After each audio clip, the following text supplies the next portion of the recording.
Hello friends, welcome back to my channel. आज मैं gene पियाजे के बारे में जो मैंने कल बताया था उसका मैं पार्ट 2 लेकर के आई हूँ। उससे थोड़ा सा और विस्तृत जानकारी आपके सामने लेकर के आई हूँ, ठीक है।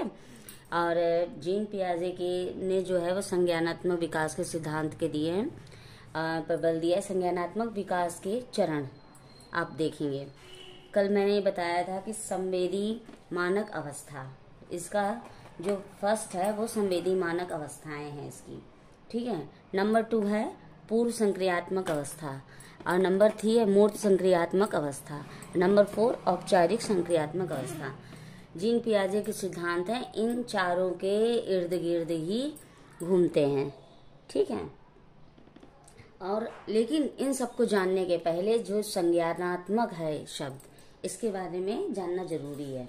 संज्ञानात्मक का दोस्तों अर्थ ये होता है कि प्राणी का वह व्यापक और स्थायी ज्ञान जिसे वह वातावरण के माध्यम से ग्रहण करता है, ठीक है। अब दोस्तों बच्चा जब पैदा होता है तो वो क्या होता है, धीरे धीरे सामाजिक की उसमें आता है ना, परिवेश में जब आता है तो समाज से बहुत कुछ सीखता है।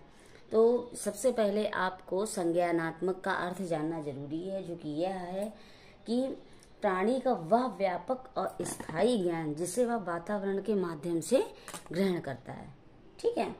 अब यह है संवेदी मानक अवस्था की एज क्या है।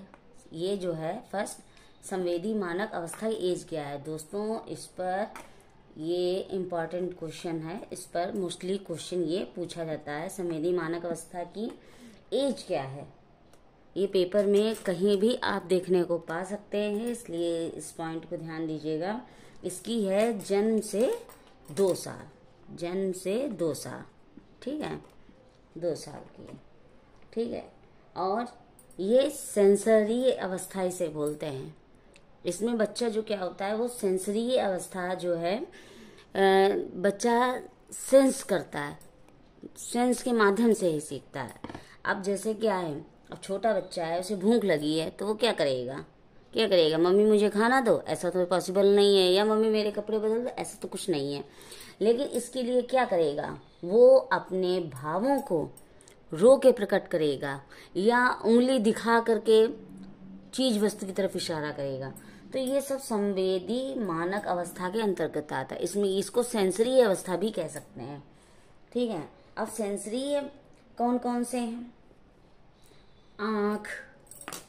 आंखें भी आती हैं, आंख, नाक, कान, त्वचा आदि, ये सब गामक क्रियाएं हैं, ये सब गामक क्रियाएं हैं। जैसे इसमें पकड़ना, खेलना, लिखना आदि। तो ये सब क्या होता है कि ये से सब संवेदी मानक अवस्था के अंतर्गत आते हैं। तो इसके जरिए से आप समझ गए होंगे कि एक बच्चा जब वो पैदा होता है, जन्म से 2 साल तक के बच्चे की एज होती ही क्या है दोस्तों, आप समझ लीजिए। तो दोस्तों जन्म से 2 साल के बच्चे की क्या एज होती है, क्या वो जानता है, कुछ जानता है, क्या कर लेता है, कुछ नहीं कर लेता। तो क्या है, जन्म से 2 साल तक वो केवल मतलब घुटनों से चलना सीखता, थोड़ा बहुत ऊ करना सीखता है, थोड़ा बहुत उंगली उठा करके अपनी चीज वस्तु जो चाहिए होती है वो करता है।